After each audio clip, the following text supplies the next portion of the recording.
We had a very exciting first day yesterday at the Getty, and I'm delighted that so many of you found it worth your while to see what is coming next. And I think I can promise you that it will not be a letdown. My original welcoming remarks have already been printed in the conference program, unbeknownst to me, so I'm not going to read them. Please consider yourselves welcome and more than welcome. And we are really delighted to be able to collaborate with the Getty Research Institute and the Getty Conservation Institute on this tremendously worthwhile event. It is a pleasant duty to acknowledge the financial support of all the sponsoring institutions mentioned in your program, which I'm not, again, going to enumerate one by one. They are already documented. But within UCLA, I would like to gratefully acknowledge substantial support received in both funds and human labor by the Coates Institute of Archaeology, the Department of Art History, the Department of Asian Languages, the Asia Institute and its program for Central Asia, the Center for Chinese Studies, and last but by no means least, the Center for Buddhist Studies. And I would also very much like to single out Jennifer Jung Kim, who has been a true bodhisattva in shouldering most of the administrative and organizational burden in making this event a reality while I have been on sabbatical. So please join me in giving her a big round of applause.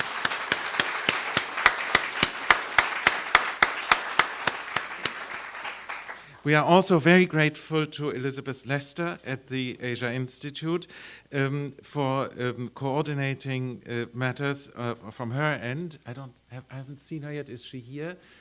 Thank you, Elizabeth. And also to the graduate student volunteers who have been manning the desk outside. Without a great deal of voluntary and enthusiastic support of this nature, we could not have our session today. The manner of proceeding is basically the same as yesterday, so rather than saying anything more, I think I will yield the rest of my allotted time this morning to Professor William Bodiford, who is the moderator for session 4, the cosmology of the caves, and he will introduce the speakers. And you'll hear more from me in the afternoon. Thank you all for coming. Welcome and good luck.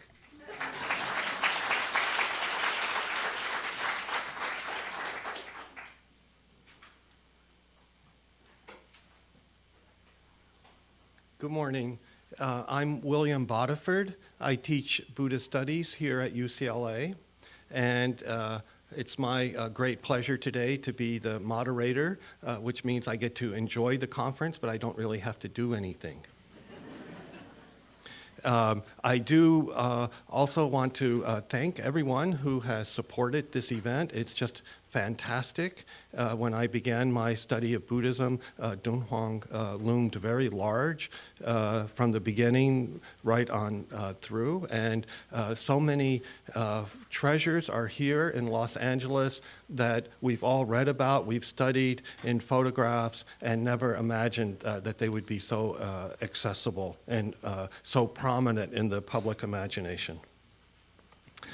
With no further ado, let me introduce our first presenter, Sonia Li. Sonia is a professor of Chinese art and visual culture at the University of Southern California on the other side of town.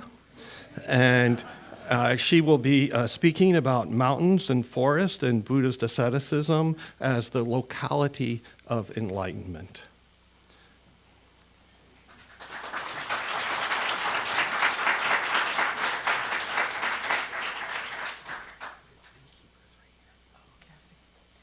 Before I begin, I would like to thank Neville, Masha, and Lothar for inviting me to speak at this symposium, and I also would like to also thank my colleagues at UCLA for welcoming me from the other side of town. Like many at this event, I would like to express my appreciation of Director Fan Jingshi. Besides her work on management and conservation of the caves at Dunhuang, she's actually a well-published scholar of Dunhuang art and archaeology. In fact, for my paper today, I have relied on her pioneering work that she has published on the Buddha's life story in Dunhuang wall painting. So thank you.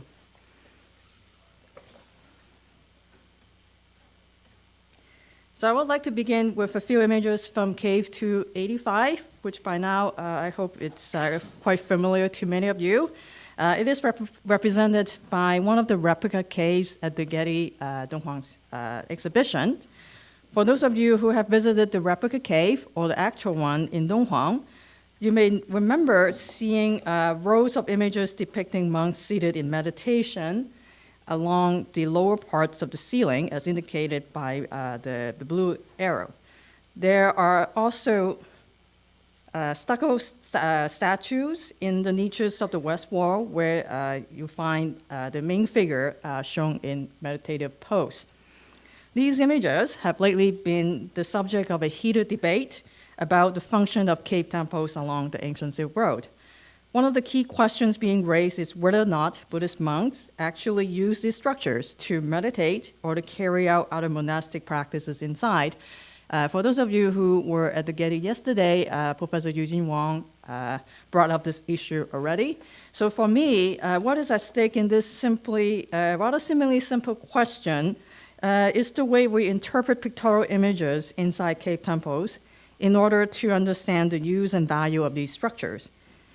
In modern scholarship on Buddhist art and archaeology, and also architecture, most researchers recognize that the pictorial images inside a cave temple have something to tell us about its religious function. For images of the meditating monk, some have assumed that the space in which such images were found was likely built for meditation or having incorporated that function as one of its many meanings. Bob Schaff, my esteemed colleague in Chinese Buddhism, who will speak right after this, goes further by disputing the link between pictorial images and religious function of cave temples altogether. In a 2013 article titled Art in the Dark, he argues that cave temples in Western China ought to be understood as a devotional ground for the laity rather than as a place of practices for the monastics. To stress the critical role played by the lay patrons in shaping the structure's meaning, Bob proposes a reading of cave temples as a mortuary shrines in which lay patrons would entrust the deceased relatives to the care of Buddhist deities being honored in the caves. As such, the images were difficult, if not impossible, to see inside, and hence, in his words, quote, inconsequential to the structure's function, unquote. I think Bob is right about many cave temples in Dunhuang, where the construction was motivated by the needs and agendas of prominent local clans. At the same time, however, I hesitate to dismiss so readily the viability of pictorial images in helping us understand the meaning of cave temples. Even though the subject matter does not seem to correspond with the lay orientation of the structure's overall usage, I think it's still critical to reckon with the fact that images therein can be interpreted on multiple levels, just as the cave temples have held multiple functions and values for different groups of stakeholders throughout its history. Moreover, I believe that images at cave temples are meant to be seen, and that meanings embedded in their selection and style representation would be activated through their creation and viewing. So I say this sort of out of my selfish reason that for our historians, we have to emphasize that images have to be seen. Otherwise, I'd be out of work. In this talk, therefore, I intend to explore further the multivalence and visuality in the depiction of monastic practitioners engaged in meditation with several examples from Dunhuang's later history, namely from the 10th to the 12th centuries, or 13th century. So these are the two examples I would like to focus on. Because there's a large number of visual examples related to the theme of meditation in cave temples, I have chosen to concentrate on a particular kind, namely those from the pictorial narrative on the life of the Buddha. These images pertain to the 6-year period during which Siddhartha was in search of the path to enlightenment. The reason behind choosing this particular part of the life story lies in my interest in examining the ecological dimension of Buddhist monastic practices, a topic which has remained rather under study. What I mean by this is that the setting for meditation, as depicted in wall paintings, have much to say about what seeing a Buddhist practitioner in action meant to the period viewer. So the setting means both within the pictorial frame and what's outside. So it's this interaction, constant interplay between the inside and outside that I'm very interested in. And I call this ecological dimension. And I would demonstrate these pictorial images, far from being visual aids for the adepts, were meant to present to the laity the monastic ideal, as well as explain the source of divinity behind certain Buddhist deities who have come to possess great power upon realizing this ideal. In Dunhuang, the life story of the Buddha offers a particularly productive local context for an inquiry of this kind, because the motif had long served as a thematic framework within which the Buddha's choice of meditation as the preferred method for enlightenment was articulated through a purposeful contrast with non-Buddhist asceticism, of which the Buddha was also a practitioner at the beginning of his spiritual quest. As it turned out, the biographical format was popular to articulate the benefits of meditational practices at cave temples. Besides the historical Buddha, the format was adapted to present other Buddhist deities as well. So toward the end of my talk, I will introduce one such example from southwest China, where the 10 austerities of Liu Wenjun was popular at cave temples in Dazhu. So let me now introduce you to the two key examples from Mogao Caves. So the first one on your right is from Cave 61, which was built in the middle of the 10th century. And the second one on your left is from Cave 76. It was repainted in the 11th to the 12th century, as you see on the screen. So, and the two episodes that I will focus on pertains to the part of Buddha's life where Siddhartha, having decided to leave his princely life all behind, was in the middle of his search for the path of enlightenment.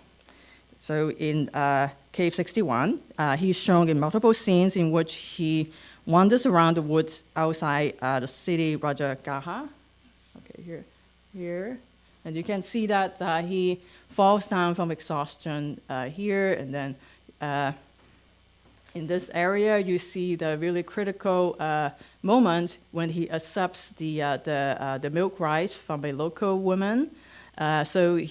This is a moment marking the realization that it's important to pursue a more moderate course of practice rather than going to the extreme.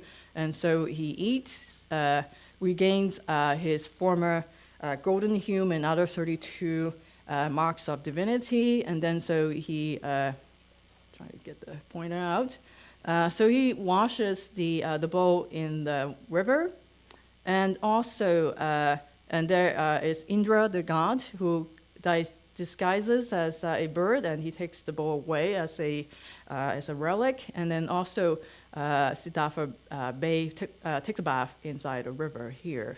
Now on your left, the same storyline is presented in 3 episodes. So at the bottom, you see that the prince is cutting his hair, actually get cut off, but he's giving the hair to his attendant, who's taking the horse and the hair back to where he left behind.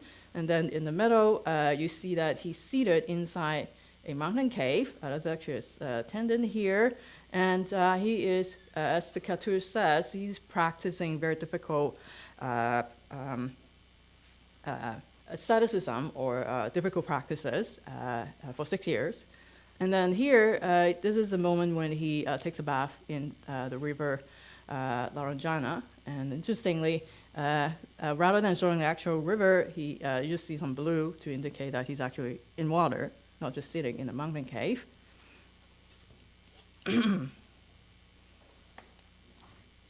So here on the screen, I lay out the different layers of setting that I would like to focus on. So far, I have talked about try to get the point out. So I just have related to you what's inside the scene. Now I will talk a bit more about the scene within the larger composition, and then how the motif fits within the cave's overall program.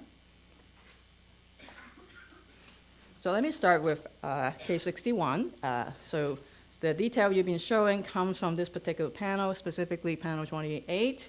It shows you from top to bottom. So this is the part with the bird taking the bowl away as relic.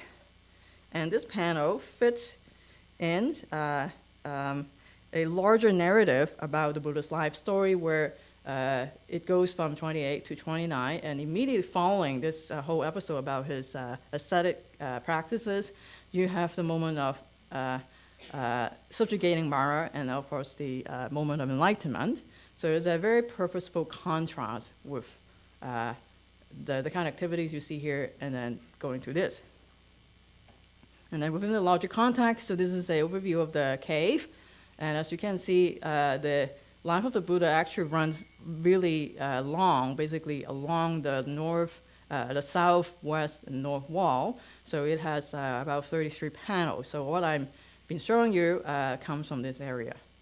And one point that I would like to make is that the motif is located along the so-called circumambular path. So that means that when people visit the cave, they will walk along, and since it's quite close to the eye level, so these details can be seen. And this is a very large cave, and so at certain time of the day, it's actually quite bright inside. So let me now turn to cave 76. This is the bigger composition from which this part of the story comes. So far I've been showing you these three. And it's turned out there's a circular movement sort of denoting the progression of the narrative. So it starts with the birth of Siddhartha in the middle, and then it goes very quickly to the very fateful meeting between the king and his astrologer, where the king inquires about the future of the prince, and then it skips forward in time to the moment of great departure, where the prince, Siddhartha, leaves the palace or his princely existence behind. And then here, this is where he cuts off his hair and then handing that over to his attendant.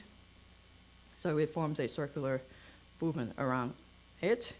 And now this particular composition comes from a larger motif consisting of 8 pagodas, so hence the term, the name, the 8 luminous pagodas that occupies the entire east wall of cave 76.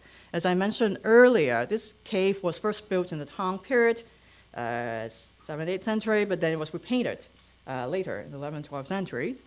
And unfortunately, the lower part of the entire cave was damaged. So we only get the top 4. And so this is the first of the 8 pagodas, and it goes 1, 3, 5, 7. And just based on speculation and other comparable examples, we know that this is probably where the moment of subjugating Mara or an enlightenment will be depicted here.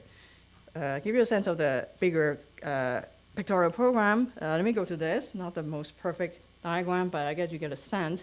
So this is the east wall, and I'm showing you just 2 images to indicate the location, and then it is the west wall where you have a newish looking sculpture occupying the east wall, and as you can see, the damages to the lower part of the wall, and then so you can see the damages. So this is a little bit of the north wall, showing you other motifs depicted inside the cave.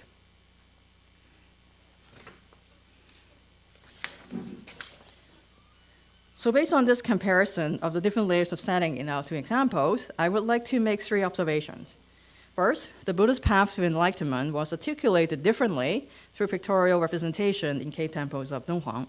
In cave 61, the first example, Siddhartha is shown wandering around the woods, mostly by himself and occasionally interacting with few others. While the mode of representing the setting is close to the storyline, the contrast between a wandering ascetic and a confident practitioner in meditation is unmistakable. Like an ascetic, a Buddhist also practices by himself, But instead of testing the limits of his body, the focus is now on mental concentration, which is represented by a seated body in a isolated place like a mountain cave. It is interesting to note that this contrast has a long history. In early Buddhist art of Gandhara, let me go forward to this, you see Siddhartha in search of the path toward enlightenment is part of the larger narrative cycle on his life story. So what you're looking at are some fragments in the Asian Museum of Berlin where you see the particular episode being represented with this emaciated figure. It also recalls a very famous line in one of these early scriptures where it says the Buddha touches the skin of his belly, but in fact he's touching his backbone because he has nothing left in his stomach. And then all of a sudden going from this to the moment of defeating Mara and enlightenment. And then here again, another very famous example showing you the emaciated Buddha. So my point is that it's part of this life cycle, and this just positions are unmistakable, going from this to this. And in Dunhuang, some of the earliest examples of the Buddha's life story seen in cave 290, which dates from the 6th century, the two scenes are juxtaposed side by side. So I am showing you, this is a very large cycle, which Director Frank has written very extensively on with the late Master Chang. And this is this episode here at the end where he's practicing asceticism, and then here's the moment of enlightenment. So one thing that I want to point out is that the two episodes that you see here takes place in an open landscape. And in Cave 61, you see that this composition more or less continues this tradition. But what would change in the next century or so can be seen in Cave 76, where you see that this interest in depicting the two episodes in the open landscape goes to this. So the contrast between the two modes of practice have become less apparent in the setting, as the episode of Siddhartha's asceticism is now collapsed with his subsequent preference of meditation. So here, you're not seeing him wandering around at all, and there's actually no reference to his asceticism. Instead, he's being given this seated form, which is an indicator of the Buddha's choice of meditation. So the painting shows him already in this pose of meditation, and I think it also underscores the fact that there's a sense of superiority in promoting the Buddhist way rather than the non-Buddhist way of asceticism. And I will come back to this point later. The second observation I would like to make concerns the spatial context of these two compositions. The scene of Siddhartha in search of enlightenment is visual to anyone who visits the cave, as I noted earlier. In Cave 61, it is located along the circumambulatory path along the central altar. I have argued elsewhere that this cave, from its location to architectural layout, design of pictorial program, and compositional design, exhibited a remarkable degree of familiarity with caves built by the predecessors of the main patron, Taoyuan. This familiarity in turn confirms what textual records tell us all along, namely that Cave 61 was visited by the patrons, his family members, and associates on important occasions throughout the year. For Cave 76, although we don't have much information about the patrons who sponsored the repainting during the Tangut period, the mural's location on the east entrance wall indicates that whoever visits the cave would see the mural upon exiting the structure. Moreover, the very act of repainting the cave interior suggests that the new patrons were keen on remaking the interior to satisfy their own needs. We can glimpse into what these needs were through the notable changes in the representation of Siddhartha's quest, as well as the thematic context to which it now belongs. I would argue that with the new setting also came a certain degree of anxiety about the legitimacy, its legitimacy as part of the broader Buddhist tradition. By incorporating Siddhartha's quest into the new way of practicing Buddhism under the Tangyats, the patrons were likely interested in validating it in the eyes of the devotees.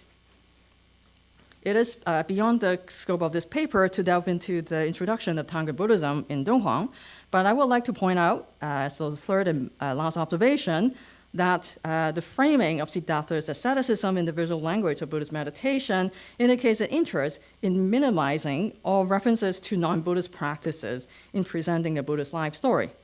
One may read these as a sign of orthodoxy, but in the history of Mogao Caves, there had always been a tradition of avoiding the depiction of the Buddha being engaged in the more extreme forms of asceticism that was regarded as non-Buddhist or even heretical. The only context in which extreme practices such as self-mutilation or self-mortification associated with the figure of the Buddha, or the historical Buddha, is in the Jatakas or stories about the previous lives of the Buddha. So these aesthetic practices show up in his previous life, but not the final incarnation. That's my point.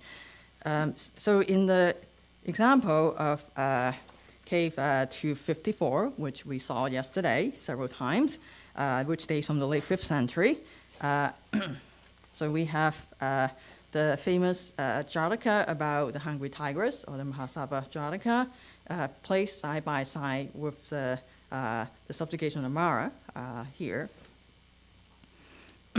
So in the later centuries, there was a revival of interest in the Buddha's life story, where Jatakas emphasizing bodily sacrifice were incorporated into other motifs, such as the Sutra of repaying kindness. So if we zoom forward in time and go to the 10th century, this is just a detail. You see that Jataka are incorporated not so much as part of the Buddha's life story, but in fact into other sutra paintings, such as this one, the Sutra on Repaying Kindness. So this is the Sujati Jataka, famous one, in which Sujati tries to practice filial piety to feed parents with his own flesh.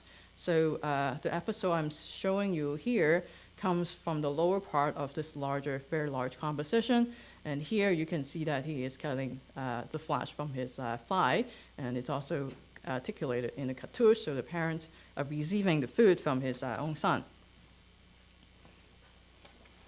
So to conclude my discussion of the two examples from Mogao Caves, I would like to introduce the motifs of 10 austerities of Liu Benjun from southwest China. So switch gear. The example I'm showing you here on the screen is from Baolingshan in Dazhu, now a district in western Chongqing. The motif forms a fitting contrast with our examples from Dunhuang, as they were made roughly in the same time period as the one from Mogao Cave 76. The coexistence of two different ways of using the biographical format to articulate the pros and cons of asceticism underscores a considerable degree of diversity in thinking about the Buddhist way of achieving spiritual enlightenment at the time. Liu Benjun, some of you might know, was a Buddhist master who was active in Chengdu and the nearby region in the late 9th and early 10th century. He's primarily known for the 10 austerities that he practiced throughout his career. So the composition occupies the upper part of the cliff surface. And so here are some details, so showing you the 10 austerities from 1 to 10. So through the sacrifice of different parts of his body, starting with burning his finger, and also burning his kneecap, cut off his arm, gouging out his eye, burning the top of his head, and even burning his genitals, so the whole body is quite badly damaged. He managed to gain great magical power, which was then utilized to cure the sick, warn off evil spirits, and even rescue the dead from the underworld. At Baolingshan, rather than showing you the benefits of the results of these miraculous power, i.e. showing how great he is in his compassion for others, his gruesome sacrifices were on full display. So in each scene, you can see that he's in the very act of cutting off or doing that self-sacrifice, a particular self-sacrifice. And here is a more sort of an iconic figure showing you the result of all the sacrifices. So I think the choice was quite purposely made, not to encourage the viewer to follow Liu Wenjun's action, that you don't cut yourself in front at the caves, but rather to explain the divinity of this cult figure to his late followers. The function reminds us a bit of what we find in Cave 76 at Mogao, where the 8 key moments in Sakyamuni Buddha's final incarnation were celebrated as a series of painted icons. But far from being an art in the dark, the images about and shine were meant to be seen, because as you can see, there's really no structure built inside, and it's quite exposed quite openly. And from various sources, we know that it's often been conceived or called I don't know what happened to my computer, that it's a practicing ground or a teaching ground for lay followers. So I would end here. Thank you.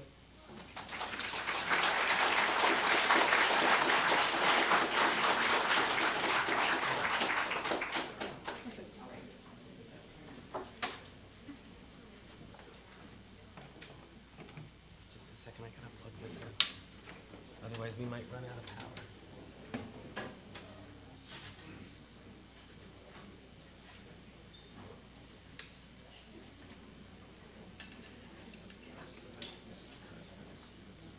There we go. You have to be backed up too.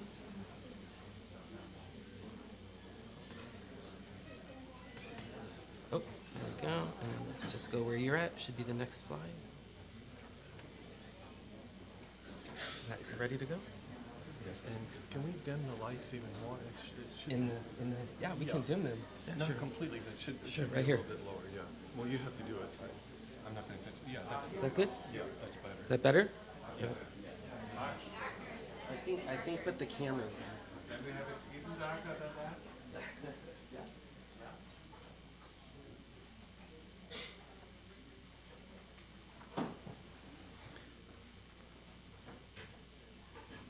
Okay, without further delay, we'll proceed to the next speaker, Bob Scharf, Distinguished Professor of Buddhist Studies from the University of California at Berkeley.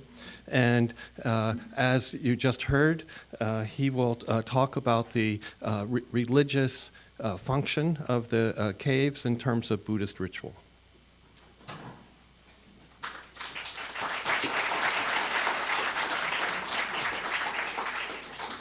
I want to see if I feel like an organist here with two. Okay, there we go. Maybe this will work. Or maybe this will work. Okay, so thanks to the organizers of the symposium for their invitation to participate in this very impressive gathering.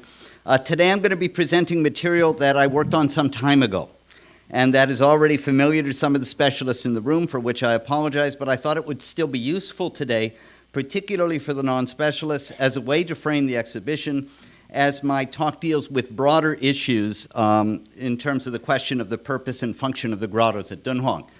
And I should also say that even for the specialists, I would like to reiterate what I'm saying and what I'm not saying.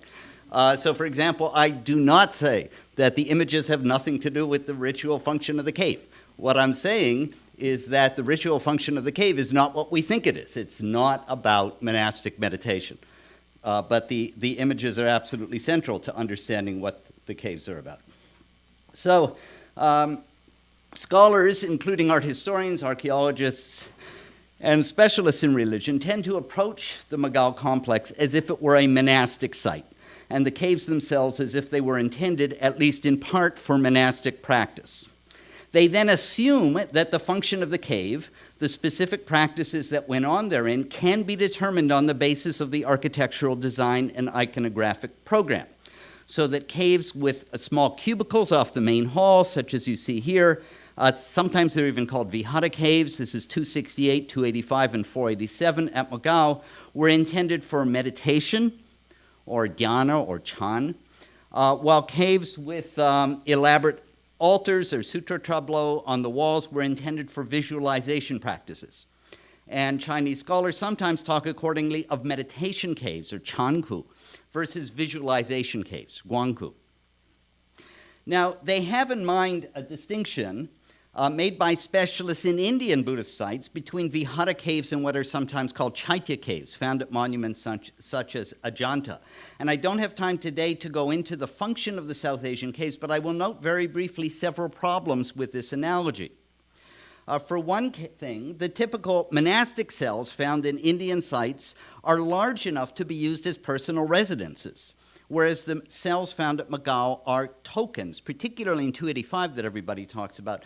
They're large enough to kind of get into. You certainly couldn't dwell in them, and I don't even think you could meditate in them. Now, besides, it's difficult to use Ajanta in particular as an exemplar, as we don't have a good read on it either. For example, if Ajanta were intended entirely as a monastic site, why the elaborate sensual imagery pulled from heavenly domains? The imagery seems more appropriate for temples intended to attract lay pilgrims and tourists, rather than for secluded monastic retreat. If Ajanta was anything, it was a monument to the aspirations of some extraordinarily well-heeled royal donors. But then construction at Ajanta was never finished, was never completed. The site was never turned on, as it were, and so speculation as to its actual use remains somewhat moot. Now, jumping very quickly, let's turn to Kizil, a major Central Asian site near the oasis town of Kucha, which is similarly approached by scholars as if it were a monastic site intended for or expressive of meditation practices. Now, Kizil reveals some of the problems with the Vihara cave, Chaitya cave dichotomy. Kizil does provide clear evidence of residential caves. They are, with one telling exception, unpainted. I should say, this is the exception. It was the picture I could find very quickly of a residential cave. This is one that was later converted to a shrine cave, but you have to imagine it without the painting inside. Now, they have windows and beds and stoves and nooks for storing things and the like, and no one would mistake them for meditation cells narrowly conceived, much less for shrines. Now, these residential caves are typically placed adjacent to shrine caves, either shrine caves of the barrel vaulted type we're going to talk about, or often square, unpainted caves that seem to have been for some kind of services. So the archaeological evidence suggests that there was one residence cave intended to serve multiple shrine caves, which suggests that monks were distributed around the site so as to ritually service the adjacent shrines.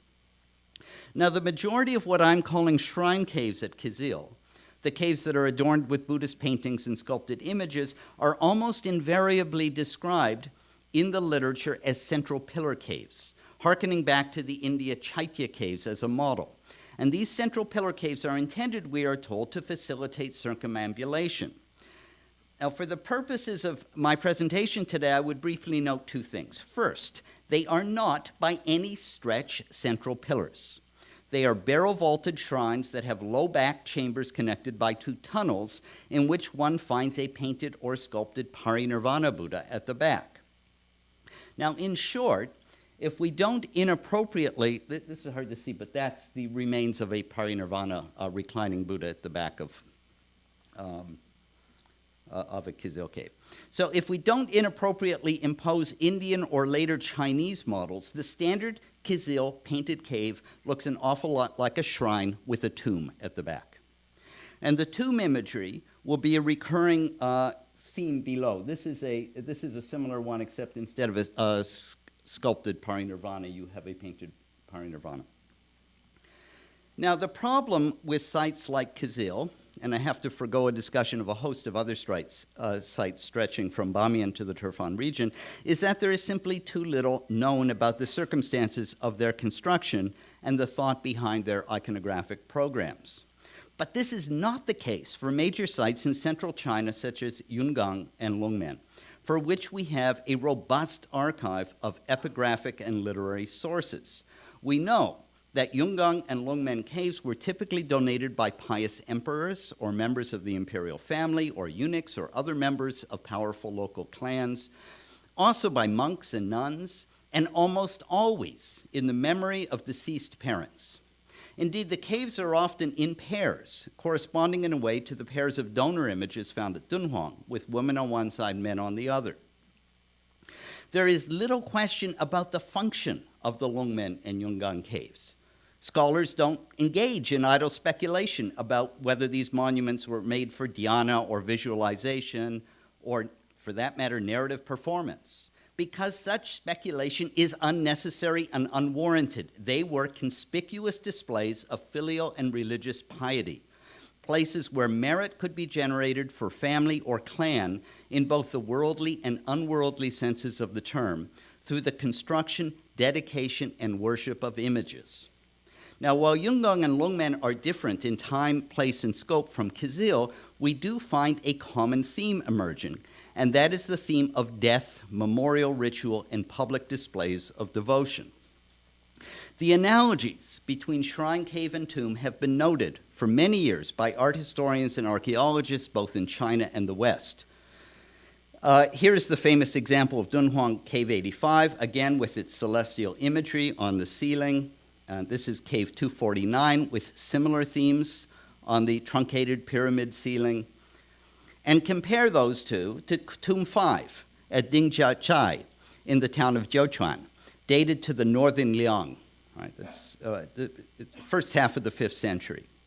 And this was an important military town, by the way, in the Han through the northern dynasties, much as was Dunhuang.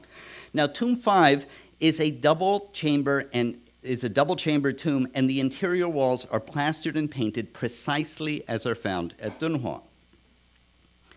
The ceiling contains images of Shi Wangmu, Fuxi, Nuwa, and the Lord of the East, a pictorial program understood rather roughly as an attempt to create a realm, a celestial realm, if one were, a heavenly realm or the other realm, and to depict the ascension of the deceased. A number of Chinese and Western scholars have noted the iconographic similarities between such local tombs and the grottos at Dunhuang, which date to the 2nd quarter of the 6th century. Now, it is also well known that one of the earliest surviving Buddhist icons in China is found in a cave tomb, and this is the Mahao tomb at Leshan in Sichuan, which dates to the Eastern Han. In this case, we have a Gandharan-style seated Buddha placed at the entryway of one of the tombs, which was discovered by Dick Edwards and discussed extensively by Wu Hong. There are, in fact, a variety of tombs cut into rock at ground level and in cliffs in Sichuan and Gansu, but perhaps the most famous site is the tomb of Empress Yifu, wife of the Western Wei Emperor Wen, who was buried in 540, or at least it may have been an actual burial or a surrogate burial, in a cliff tomb at the Maijishan Buddhist cave site near Tianshui. Now, Empress Yifu's tomb is found beneath Shrine Cave 43. Now, again, the details of this tomb or this virtual tomb are complex, and for our purposes today, I merely want to suggest that the architectural style of the rock-cut shrine cave would have had mortuary resonances in medieval China. Now, to return then to the question of what was going on at Magao. The wall paintings at Magao contain hundreds, if not thousands, of depictions of figures engaged in all kinds of religious activities, including festivals, ritual practices, and meditation. Many can be used as evidence for what Buddhist practice looked like in the medieval period. There are innumerable depictions of temples and altar settings, of sacred mountains and pilgrimage sites and the like. And they're often stylized, but they still offer clues, if you're careful, as to the local understanding of contemporary forms of worship. Now, are there any images of monastic rituals being performed at monumental cave sites such as Magao? We do find depictions of monks meditating in caves, to be sure, such as those found in 285, but curiously, the caves don't resemble the chapel complexes we find at Dunhuang. Subai has done extensive work on the sorts of images we're seeing here, and he argues that they are modeled on small freestanding thatched meditation huts reworked by Central Asian artisans into a more mountainous terrain. I know of no images of monks sitting in front of sutra murals or bianxiang, and the few depictions of monks doing what seem to be visualization practices that are known to be of the type found at Toyok, in which the monks indeed appear to be engaged in seated meditation. but I'm going to come back to Toyok later on. It is unlikely at Toyok that the depictions were intended as aids to visualization so much as sources of inspiration. There is, however, one genre of painting at Magao that very clearly depicts people engaged in Buddhist ritual practices in the caves, and that is the genre of donor images, as we see at the base of the stupa here in cave 431. The donor images depict processions of laypersons, with monks on one side led by a monk, often females on the other side led by a nun, engaged in typical puja or gongyang, offerings of flowers, incense, and so on. The kind of offerings made in front of Buddhist images throughout Asia from the medieval period down to the present day. This is Buddhism. Now, the offerings are made for the generation of merit, which can then be transferred for the benefit of family members, both living and deceased. And note the inscription, which says that they are in fact in the very act. It's done at the time of making a gongyang, making puja offerings. Now, the scholars have pored over the donor images and accompanying inscriptions at Magao as they allow us to reconstruct the patronage of the caves. And what we find is that it was not uncommon for the donors depicted in the midst of puja to have been deceased at the time the shrine was constructed and consecrated. This can be demonstrated, for example, in caves 56, 98, and 62, among others. Indeed, in 62, some of the adults are depicted with their deceased children.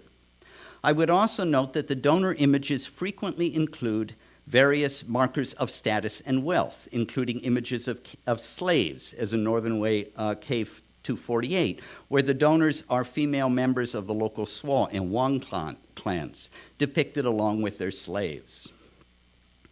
Now, to cut to the chase, these images are invaluable for reconstructing ritual function. For one thing, they depict what a ritual in the caves actually looked like. We have a picture of it. And for another, the purported donors, who may or may not have been alive when the cave was excavated, are being memorialized in the act of making perpetual puja offerings to the Buddha.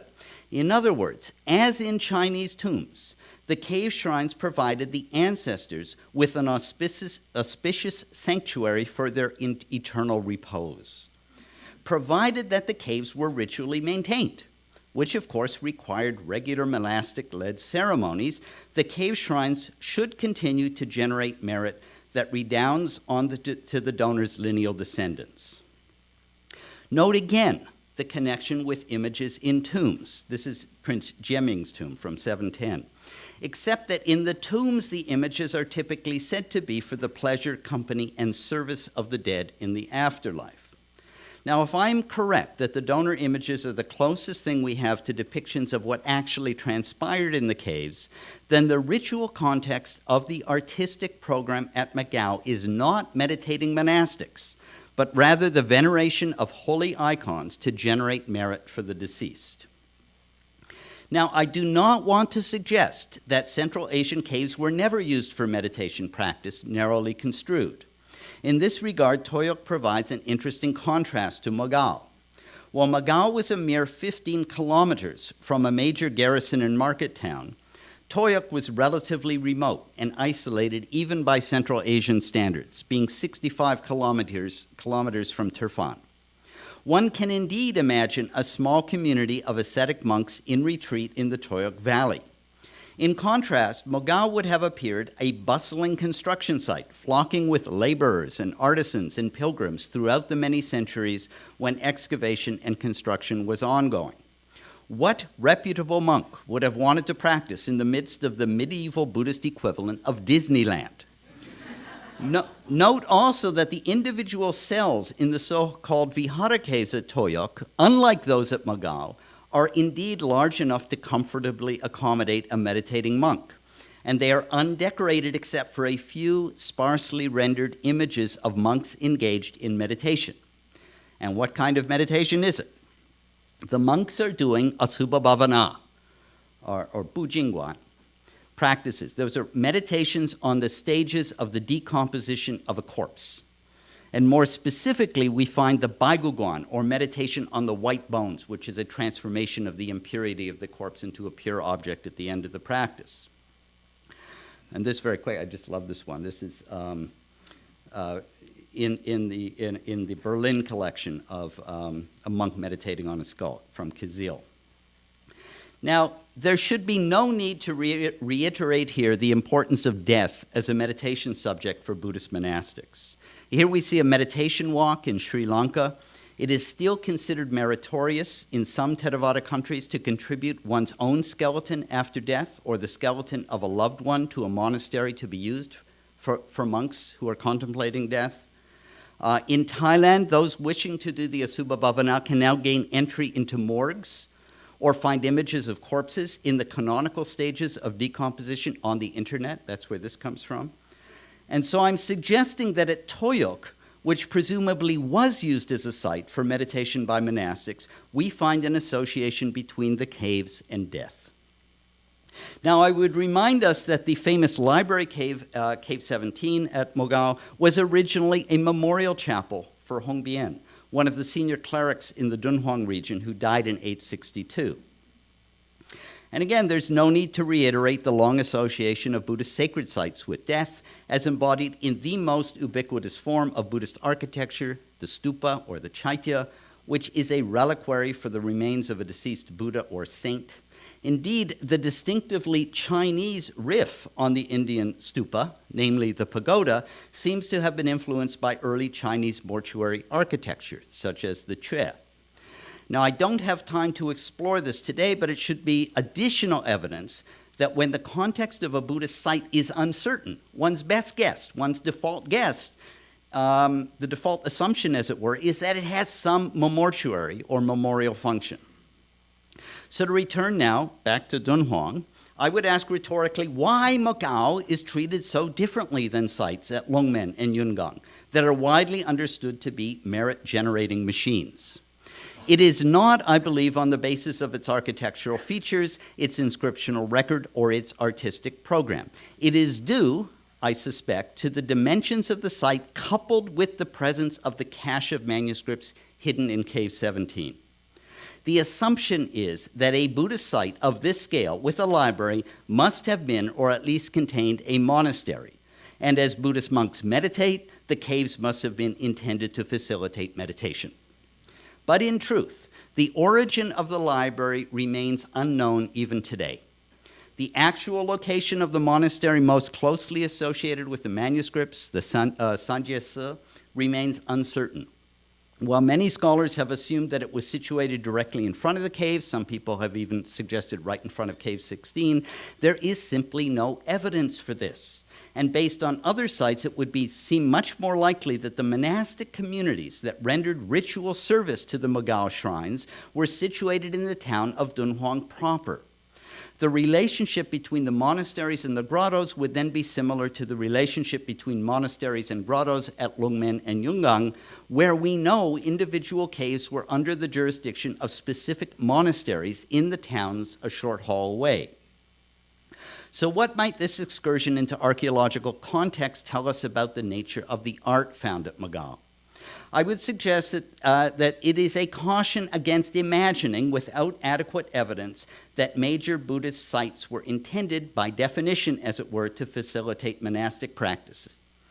In the case of the Mogao, while there are clearly significant differences between one cave and the next, between one period and the next, it is impossible to generalize. But in the absence of evidence otherwise, it is more plausible that the caves were intended for mortuary and memorial purposes than for meditation.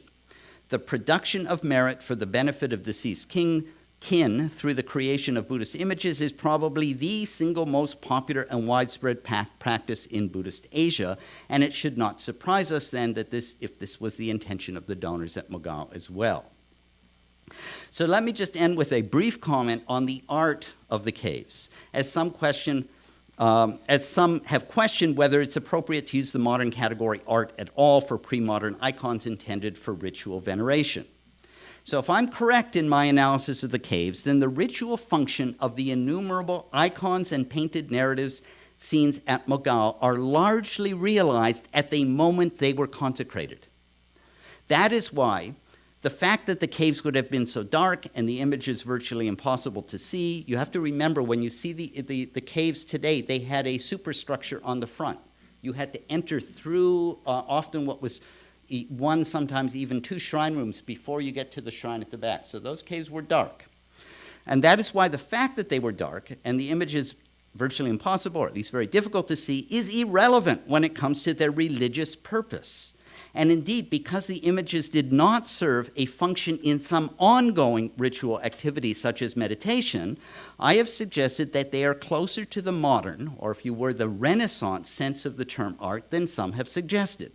The artists at Magal were not saddled with the task of creating work to accommodate some specific ceremonial or ritual function, and this gave them the freedom to create works that would arouse their patrons' aesthetic, affective, and intellectual interest.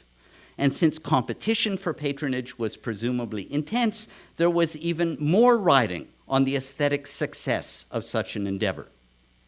And I'm not denying that the images simultaneously played a role in a religious economy. My argument is simply that in and of itself, this does not detract from the artistic autonomy of the works. And it is precisely this autonomy, a non-instrumental modality that gives pride of place to aesthetic concerns, that we most commonly associate with the modern term art. Thank you.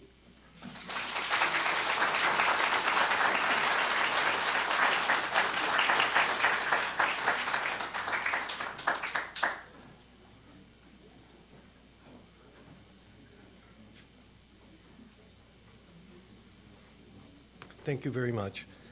Our next speaker will be Michelle McCoy. Michelle is a PhD candidate at the University of California, Berkeley, and a research fellow at the National Galleries of Art. She will be speaking about the procession of the radiant, effulgent Buddha.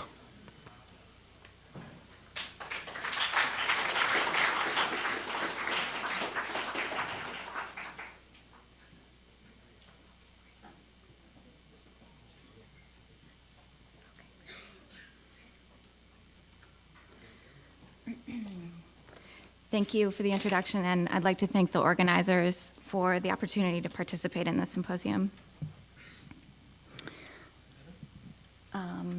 Yeah, that's good. That's good. Thank you. Okay, so sometime between the 11th and 14th centuries, the corridor of a massive mid-10th century grotto dedicated to the Bodhisattva Manjushri was repainted. To each wall in this roughly 9-meter-long space was added a procession of the effulgent Buddha, or Chisheng Guangfu, Lord of the visible heavens, and his retinue of planets and stars. Though the east portions of both murals have been completely lost, the south wall preserves this Buddha, also known as Tejaprabha, seated on a lotus throne atop a 2-wheeled cart. He guides his assembly of planets, lunar lodges, or stations of the moon, and zodiac signs through the heavens on a raft of billowing clouds, neutralizing their potential to bring calamity to the human realm as effortlessly as he balances the blazing golden wheel on his right index finger, which you see there. Though much less of the procession is preserved on the north wall, its own partial cast of planets, lunar lodges, and zodiac signs is still discernible. One issue immediately stands out here. While these paintings reproduce the same content in 2 different configurations on facing, these paintings reproduce the same content on 2 different configurations on facing walls. While the modular underpinnings of later Dunhuang paintings, understanding of which we owe much to Sarah Fraser's work, led to the frequent repetition of motif and composition from grotto to grotto, the repetition of subject matter within a single grotto is rare. 2 distinct compositions featuring the same subject matter on facing walls is, to my knowledge, virtually unattested outside this grotto. That this phenomenon appears here, in one of the largest and most historically prominent of all the Dunhuang grottos, can hardly be accidental or arbitrary. My presentation today focuses on the seemingly straightforward questions that arise from this observation. Why are there 2 effulgent Buddha processions, and where are they going? Designated Cave 61 in the current numbering system, This grotto was known historically as Menju Shui Hall or Wenshu Tang, due to the Bodhisattva's unusual position as the central icon. So that's the main chamber you can see there. Though now missing, scholars have inferred his presence by the remnant of the sculpted lion that would have served as his vehicle, you can see here. Spanning the entire, roughly 13.75 meters wide wall behind Menju Shui is a colossal panoramic depiction of Wu Taishan, his mountain abode in present-day Shanxi, and a place revered from medieval through late imperial China as a site of frequent supernatural manifestations. The painting's size, subject matter, and striking topographic specificity have made this one of the best studied grottos at Dunhuang, including by several scholars here today. No previous study has examined in depth how the corridor murals relate to the main chamber, and the reuse and renovation of Dunhuang grottos is a generally understudied topic for art historical study. Though these paintings' fine line work and subtle handling of color speak of skilled artistry, their condition today presents serious challenges to research. Not only were large portions of the paintings removed, or attempts were made to do so and later aborted, they also seem to have been reworked in multiple stages. On the basis of on-site study and high-resolution digital photography, which unfortunately I've not been able to include at the same quality in this presentation today, my analysis works successively outward. First, I will re-examine key deities in each painting, proposing new identifications for them, then move to a partial reconstruction of each wall, and finally address the relationship to each other and to the total cave. This analysis shows that these paintings were produced in direct response to the Menju Shui icon and the Wu Taishan painting, serving as a kind of celestial pendant to the main chamber's terrestrial theater of miraculous manifestation. They therefore expand the grotto's overall purview to include the important period concern of portent astrology, offer insight into a lesser studied moment in the history of the Wu Taishan cult, and, significant for the study of art history, transform the overall logic of the cave by enfolding the main chamber into a new dynamic of what we could call intercompositional relations. Questions of date, patronage, and subject matter have been the main concerns of previous scholarship on the quarter paintings. They are currently dated to either the Xixia or Yuan period. The Xixia state was founded by a Changic people known in Western literature as Tangut, who spoke a Tibeto-Burman language and controlled Dunhuang between roughly the mid-11th century and 1227. They are known for inventing a script in use beginning in the 11th century and into the Ming Dynasty that was developed on principles formally similar to those of written Chinese, though the two languages are very different. During the subsequent Mongol Yuan dynasty, Tangut language and culture still had a vibrant presence in Inner Asia and parts of China. Whatever their precise date of production, the wall painting subject matter and style are greatly indebted to Tangut culture in the Xixia state, where Buddhist astral deity worship was an important component of elite religion. These murals were sponsored and worshipped by a multi-ethnic group, as evidenced by bilingual Chinese and Tangut inscriptions on the north and south walls. According to Shi Jinbo's research, the inscriptions identify donors with either Tangut or Chinese surnames. Like the picture of Wu Taishan, the effulgent Buddha paintings in Cave 61 are not standard sutra transformations, or jingbian, in the sense that the verbal knowledge they each represent greatly exceeds any single sutra or other textual tradition. The effulgent Buddha paintings specifically encode a network of astrological and iconographic knowledge that migrated across much of the medieval Eurasian and Indian landmasses and between a number of religions. I address this history in depth in my dissertation and have time to touch on it only briefly here. In terms of pictorial evidence, between the production of the earliest known depictions of the effulgent Buddha, such as the Library Cave banner dated to 897, which you see here, and the Cave 61 corridor paintings, his astral retinue grew to include the ecliptic or Hellenistic zodiac signs and the lunar lodges. The number of planets, moreover, grew from 5 to 11, so here you see 5 planets. The visible planets of Venus, Mars, Saturn, Jupiter, and Mercury, along with the sun and moon, form the group of 5 and 7 stars, or luminaries, Yao. Next came the Indian pseudoplanets Rahu and Ketu, who were understood in a variety of ways, both mythical and astronomical, as the entities responsible for eclipses or comets, and you see them represented as demonic masks in the middle. They therefore were regarded as dangerous phenomena capable of bringing harm to the state and individuals. They constituted the Navagraha, or 9 Caesars, a name derived from their role as commanders of individual fate in Indian horoscopic astrology. 11 resulted from the introduction of Ziqi and Yuebo, whom we see here and here. 2 more pseudo-planets, or personifications not of visible astral bodies, but of transient phenomena or events. Their origins are still quite obscure, but they are sometimes cast as the offspring or efflorescences of Jupiter and Saturn, respectively, in Chinese and Tangut texts. As Liaoyang has discussed, these last 2 pseudo-planets have particularly complicated histories in Taoist practice and visual culture, an important topic that's beyond the scope of this presentation today.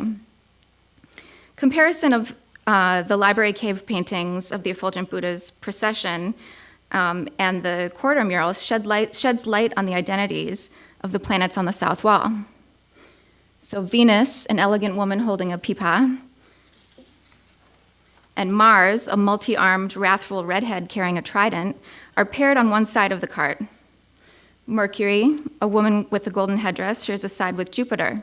The corner of the paper that would have served along with a brush as her attribute is just barely visible in the surviving portion above the loss, which is unfortunately lost in this slide. Saturn, who is always depicted as a Brahmin-type figure guiding the ox or making offerings, would likely have been positioned out in front. The closest analog in terms of, for the quarter paintings in 61 is a subset of the Tangut astral deity materials that were taken from the ruins of Karakoto in present-day Inner Mongolia and are now stored in St. Petersburg, most of them. According to period conventions, the Cave 61 assembly should feature 11 planets, a notion supported by the appearance of 3 distinct male planets dressed as officials, the Sun, Jupiter, and his protege, Ziqi. The Sun is shown on both walls with a sun disk, and Jupiter can be identified as one of the officials holding a peach that symbolizes divine nectar. The younger-looking official to whom he gestures, whose identity has up to now been elusive, is likely Ziqi. His mesh-covered cap is similar to the same figure in Karakoto paintings, and this would locate him on the south wall to the left of Venus. The identities of the extant pseudoplanets are more challenging. Remnants of a green, multi-armed, wrathful figure, which may actually be 2 figures, appear in front of the cart. The well-preserved figure behind the cart, who was previously identified as Ketu, with loose hair and holding a sever head, corresponds to a Tangut convention for depicting Yuebo, though in this Karakoto painting, Yuebo takes feminine form. Broadening out to the question of the overall compositions, a procession might seem a natural choice here, given the transitional role of the corridor in Buddhist grotto architecture. However, processional scenes in general are uncommon at Dunhuang, where the corridors of other large 9th and 10th century grottos often feature over-life-size donor portraits. Meng Sihui's 1997 study of depictions of the effulgent Buddha produced from the Tang through Yuan periods, which was the first to examine the study in depth across multiple sites, established a loosely chronological 3-part division of compositional types, in which the procession appears first. Though these stages, and here's the third, though these stages overlap significantly in the material produced across present-day China, not to mention the very distinct traditions in Korea and Japan, in the Xixia and Yuan periods, the static assemblies are the dominant formats. The use of the procession in Cave 61 is particularly striking in the Dunhuang region, where all surviving effulgent Buddha paintings predating the Xixia take that form, and the only other example post-dating the 10th century is the same assembly type seen at other Xixia sites. Given the sophisticated concept of style evidenced by Xixia and Yuan period artists at Dunhuang, particularly at the Yuling grottos, I suspect the choice of the procession here may have been an insider's adaptation of local visual tradition, or even a self-conscious archaicism. Compositional format, moreover, is strongly linked to the painting's position or orientation within the grotto. As in Cave 61, the Yulin example is positioned in the antechamber, and here the Buddha's procession points in toward the main chamber, so we're talking about this one here. There are later statues in front of this wall painting, making photography very difficult. That's why we only see part of the composition. However, the Yulin Cave 35 painting is relatively small, self-contained, and shares the wall with other discrete pictorial content. Thus, it does not exert the same all-encompassing directional force that the corridor in Cave 61 would have. To whatever extent their compositions were meant to reference an earlier era or local tradition, the figures populating the Cave 61 corridor remain of its own. In addition to their increased number and uniformly anthropomorphic appearances, the planet's heightened affect is consistent with religious figure painting of that time, in which the social nature of gods was depicted with ever greater interest and specificity. In each composition, they turn toward and gesture at one another, and more significantly, now to the spaces and figures beyond, their poses, attributes, and even positions changing between the north and south walls. The dynamic sociality of the procession masks the underlying logic in the planet's positions, which in the Tenget and Yuan periods joins numerological or astrological concerns on the one hand, with elements of design such as symmetry and geometricity on the other. As in the Karakoto materials, the Cave 61 planetary deities seem to have paired according to gender, astral valence, or other correlative factors. Their halo colors, as you see in this painting, often make such affinities and contrasts explicit. Thus, the motivation for repositioning the south wall planets in contrast with earlier Dunhuang materials comes to light. Their pairing according to gender or astral valence adds another layer of meaning of an analytic or computational nature. This distinctive combination of affect and logic, to my mind, lends these paintings their otherworldly quality. Raising the question of where the effulgent Buddha appears on the north wall sets in motion the final step in reconstructing the relationship between the two compositions, and theirs to the cave as a whole. He has previously been proposed to be the figure to the right of the group of monks, no doubt in due to the parasol lofted over him, his enlarged size, and his seemingly isolated position mirroring the effulgent Buddha's own placement on the south wall. Closer inspection shows that this figure, which does not evidence the same line modulation as the other content and seems to have been produced on a modified ground, was probably added later. Moreover, his offering, a brazier whose smoke plumes still rise above the now lost vessel itself, and the tablet-like cartouche to his right indicate that he was meant to represent a high-status monastic donor or worshiper rather than a deity. Tellingly, this figure faces in the same direction as the monks, contradicting a general principle of Buddhist art whereby donors are in a facing relationship with the deity they venerate. It follows then that the original position of the effulgent Buddha on the north wall was in the section to the right of the surviving planetary deities who assemble before him. He faces inward toward his worshippers and the central Manjushri icon beyond. He is in the process of traveling, it now seems clear, to hold an audience with Manjushri at his mountain home. Viewed in this light, the paintings do not really duplicate subject matter at all, but rather represent the same assembly at different moments.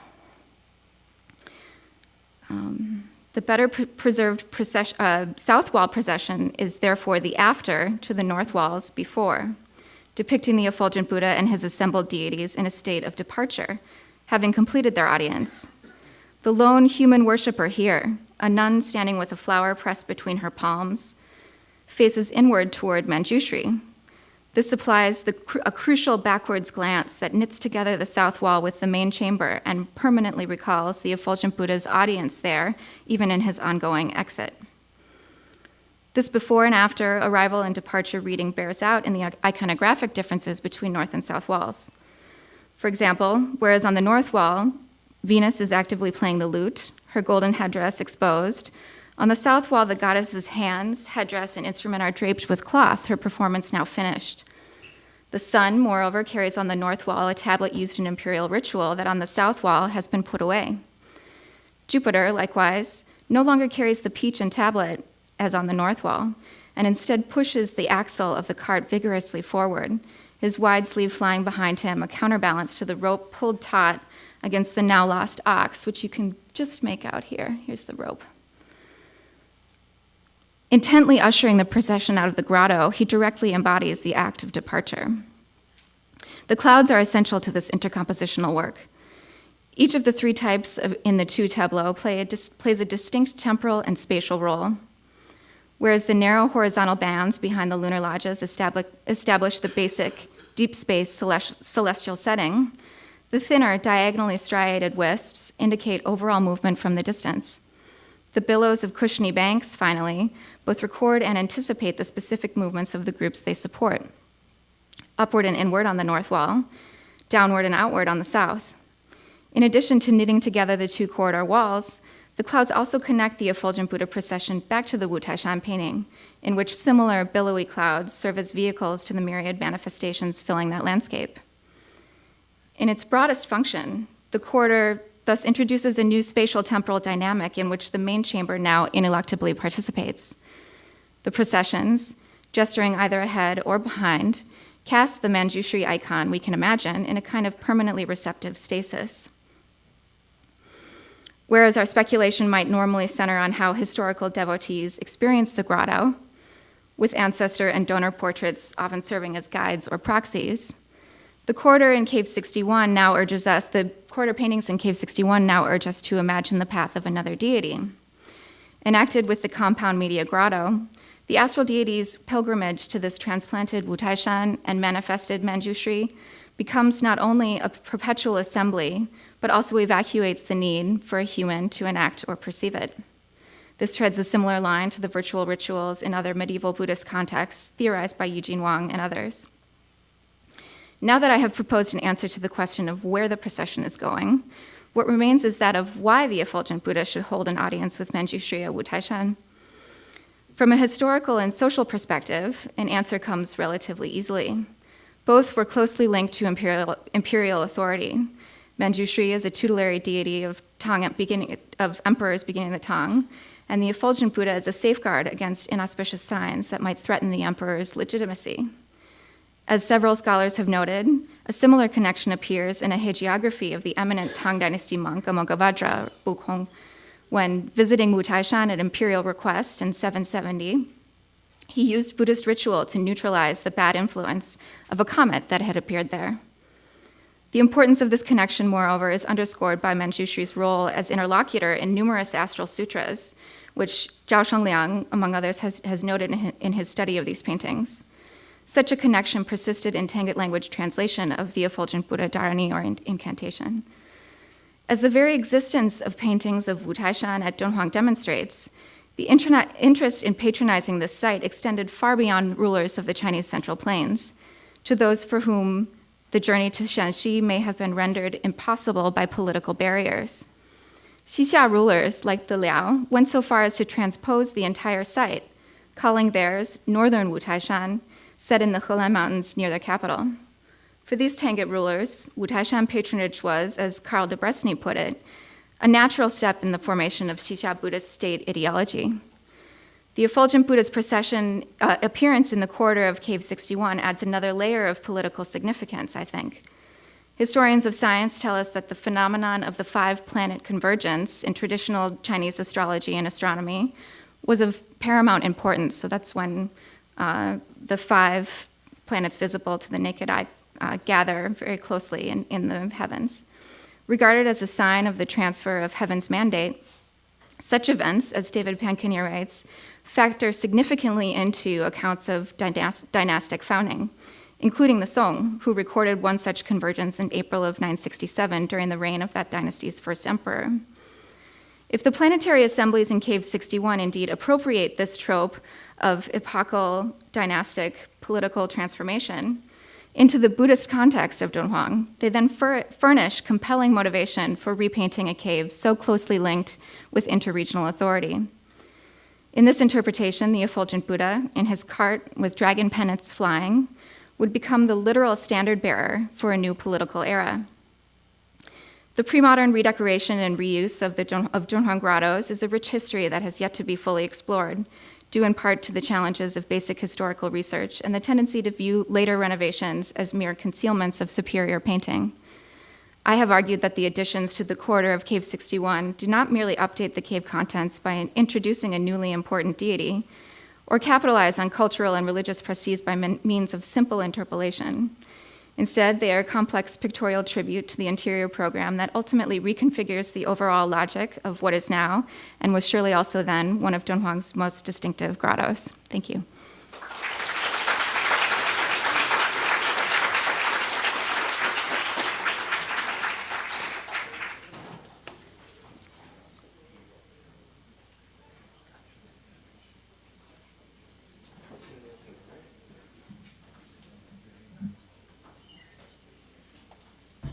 Okay, I'd like to invite the speakers up to the stage, please. We have a few moments for questions and answers, and I believe there should be microphones available for the audience to use. So if you want to ask a question, please raise your hand and wait for the microphone to arrive. And then, right here.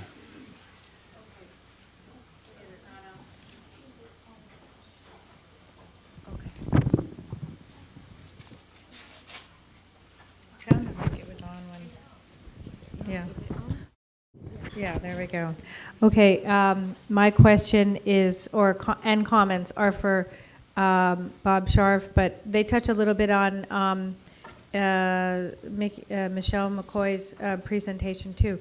So I should first say that I think it's great that you take on important issues, and so I generally agree with you. So I'm not, my intervention or my questions or challenges are not meant to challenge your overall sort of premises. So, but one thing, there's two caves that are sort of diametrically opposed or really different in dating.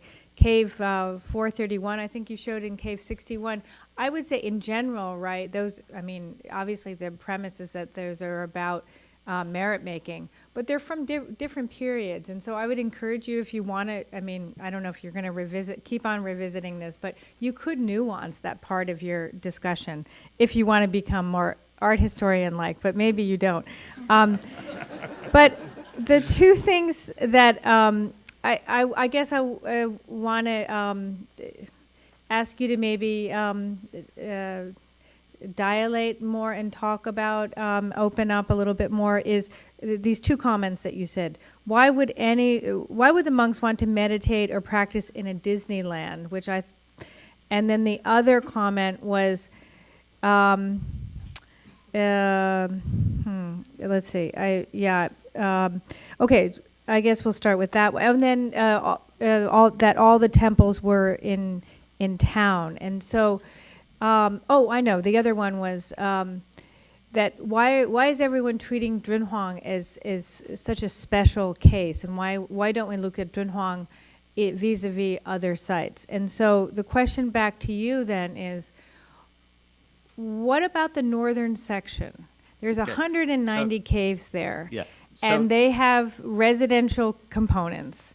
And so it seems to me, if you're going to, challenge the whole field or whatever, make this argument, you've got to take that into account and periodization. Thank Professor you. Peng has done a lot of work there, Ma Chang and so forth. And this Disneyland comment, I think, is a little overstated. So just give me a chance, because what I'm doing today is summarizing. Look, there's a paper.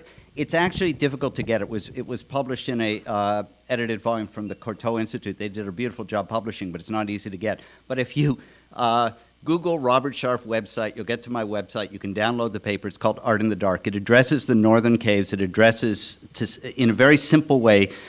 Here's the quick answer, because we have so little time today.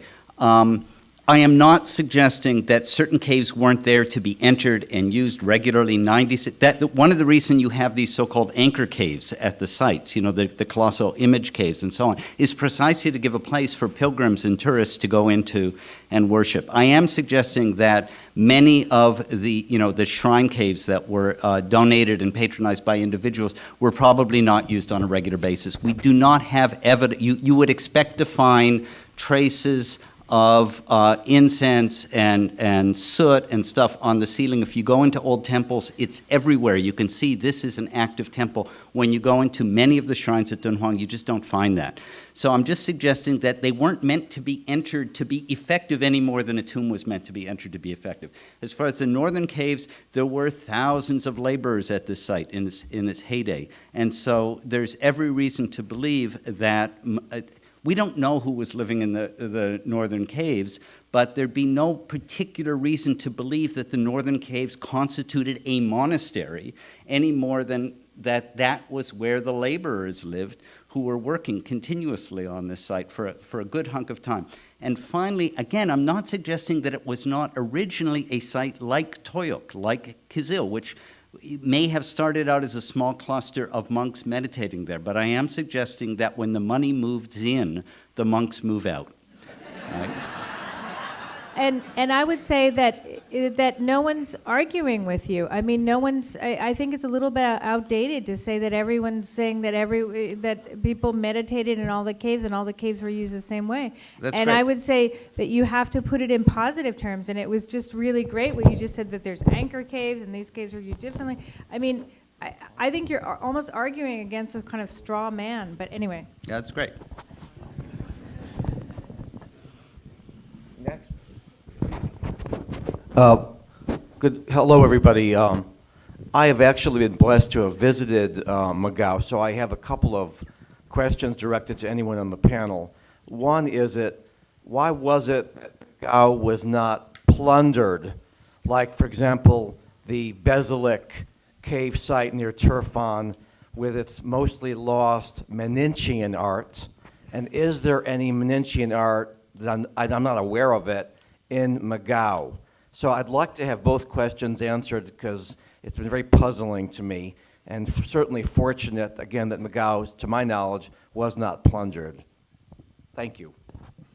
I think I can take this question on.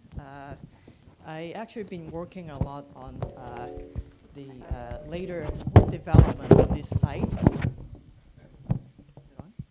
Can you hear me? I think it's actually quite fortunate that the German explorers didn't make it to Dunhuang, even though they planned to. As you know about what they did in Kucha at a lot of the Cave Temple sites, they systematically removed many of the murals, not once, but actually multiple times. And they actually planned to go to Dunhuang because they heard about Orlstein, and actually they were in contact with him. It's just fates that they didn't make it there.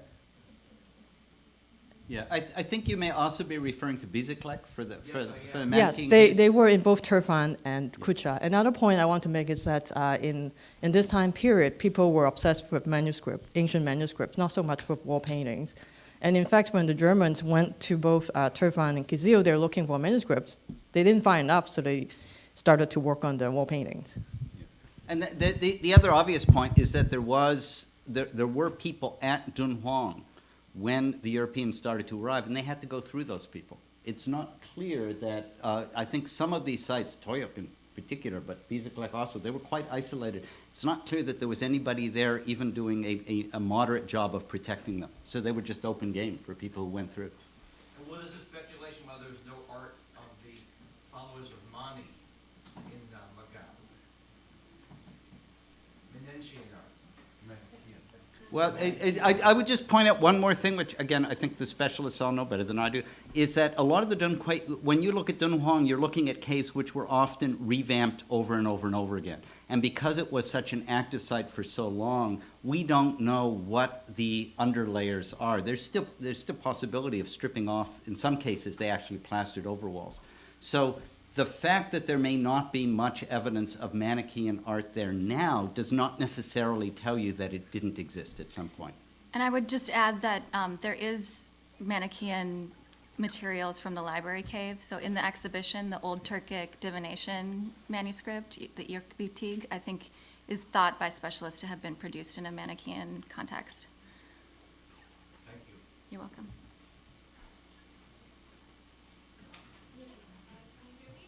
No.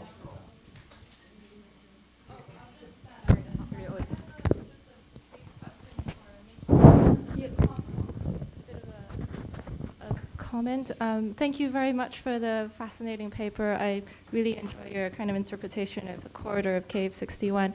And I'm just wondering if you can elaborate a little bit more about Xixia Tanga kind of repainting practices around that time. And I know there's a lot of debate about Xixia cave datings. Also, just a little bit comment. I was in Dunhuang last year, and we met a young archaeologist that works for the Institute of Social Sciences in China. And he's been doing a lot of archaeological new digs in Toyok. So he says there are a lot of new findings at Toyok, and then the site's actually much larger than what we've known before. Of course, the results and reports we still have to wait. So probably there'll be more interesting findings there, and it's probably much larger than the previous digs that we've known in the early 20th century. Thank you.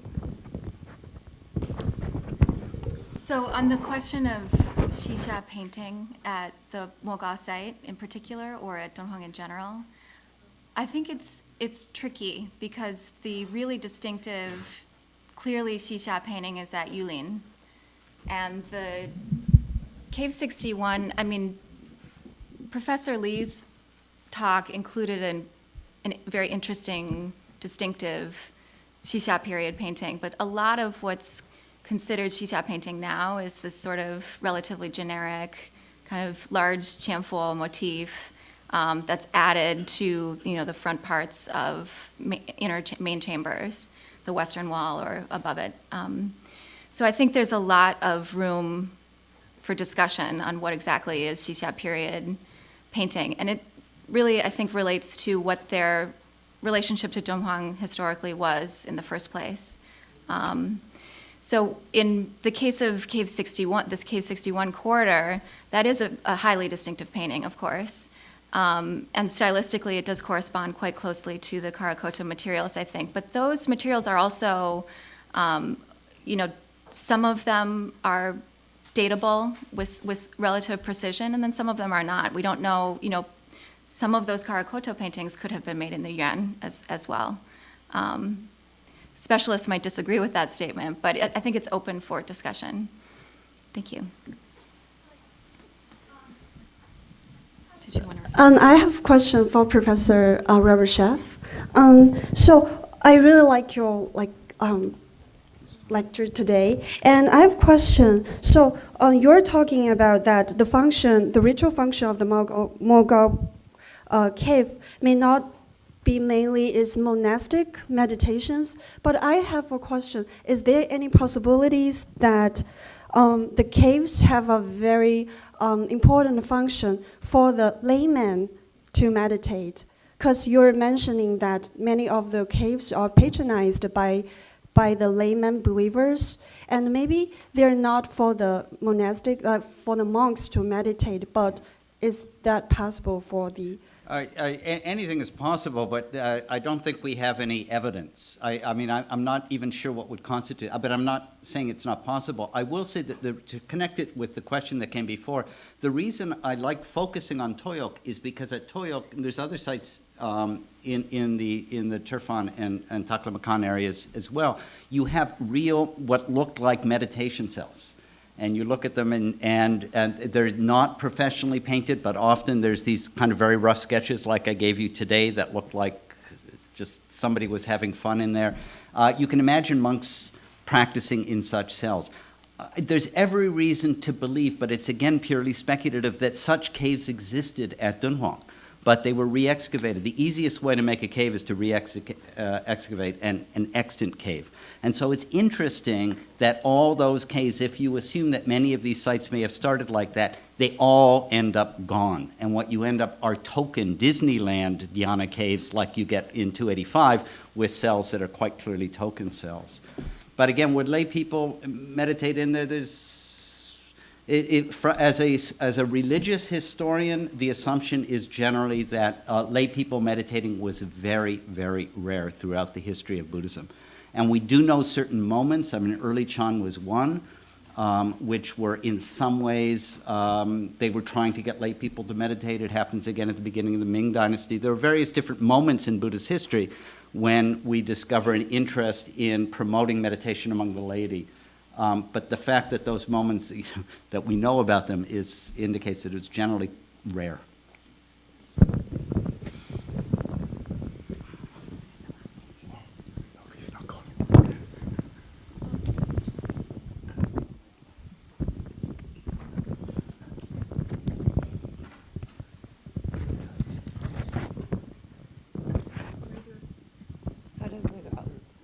Oh, there. Okay.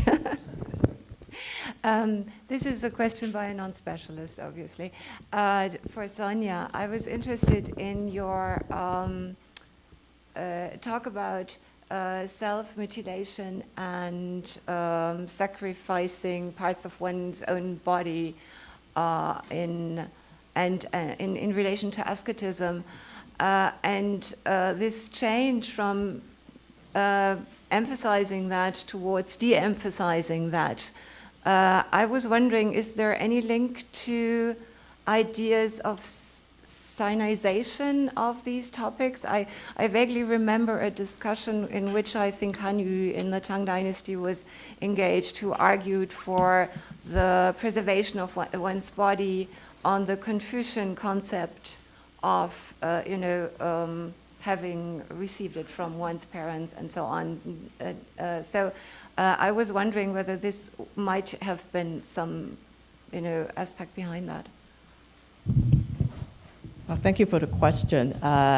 Winston Kaiyang has done extensive work on this particular connection between self-sacrifices that you see in Buddhism in relation to the whole process of synthesization, and how some of these values and are reworked to fit within the so-called Confucian context.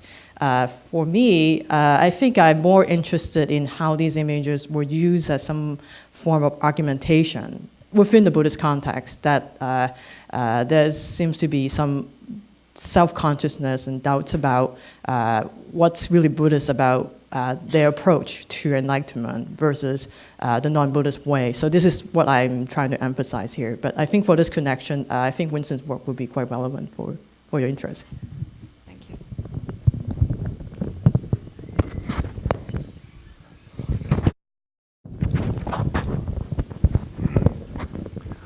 Well, just to pick up on the comment raised earlier about whether the lay people practice visualization or meditation in the cave, and to reconcile Bob and that question, I guess, is, I think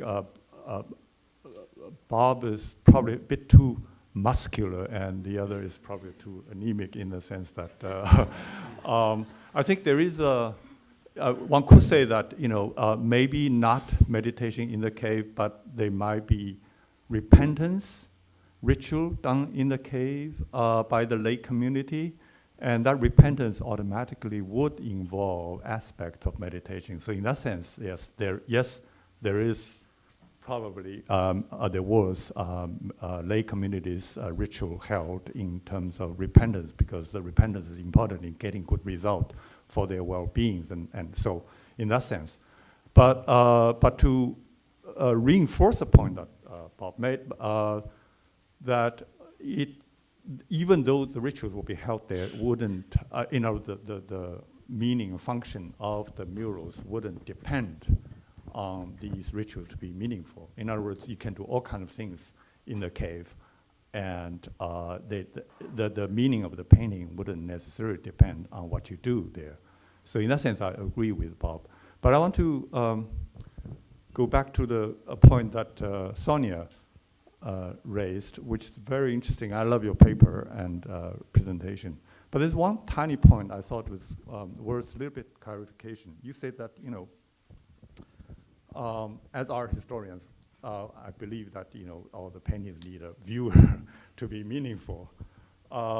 In general, I believe that's true, but in the case of Dunhuang and Materiality cave sites, it may not be true, because I have a striking case, which I discussed in my book, first chapter, that in Yungang Cave 38, which is a tiny, tiny cell, but of all the Yungang cave, this is second richest in the relief sculpture content. In other words, you have tiny cell where I went in. Basically, I couldn't stand erect. It's really tiny, but it really has the richest content in terms of iconography.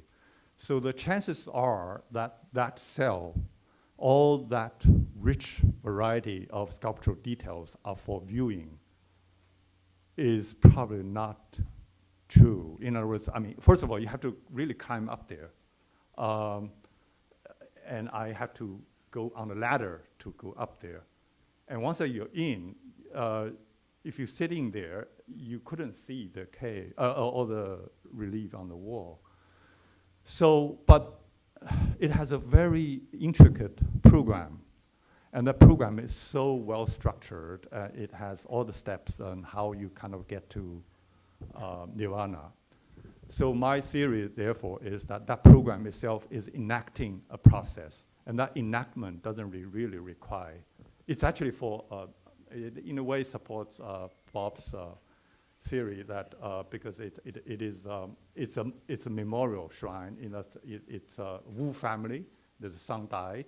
So they're doing this for the deceased son, in which case that it doesn't really matter whether there was someone there looking at it, but the patron family would probably take comfort in the thought that you have this whole program enacting that way past to nirvana, which again goes back to Bob's final. I guess our theory are similar, but we have different punchlines, because you end up with ascetic autonomy. I end up with these programs acting, doing things. But this Yungang cave really shows that, because your theory largely holds, but then there's one thing you have to address, which is that why is it that in the dark they have to have a program there, right? I mean, if it's just for general merit, it's just for making to win the competition with other patron families, you could just paint a beautiful Buddha, and that would do the job. But the thing is, in a number of cases, we know that they took care to design a very intricate iconographic program, and I think for good reason. And the reason is that they want that program to work. And in the case of Yungang, that clearly is a way to nirvana for their deceased son. All right. So I guess I support all of you, but it needs some kind of modification. Yeah. Yeah. One more quick point, which my suspicion is that Eugene will agree on this, but it just may not be clear to people who haven't been there. Virtually all of these caves, there's an inner sanctum and there was an outer sanctum. Right? So when we talk about the caves, we're usually talking what would have been an inner chamber. There was always an outer chamber. And again, my sense is that members of the clan could come on a regular basis, and that was where you did a quickie puja. You didn't have to actually enter the caves. But those outer shrines, they're gone for the most part. They're gone. They were often part of the lattice work of wooden scaffolding that fronted the cave. I'm afraid that we ran out of time, and I wasn't paying attention. I was so enthralled with the discussion. But I think we do need to take a coffee break at this time.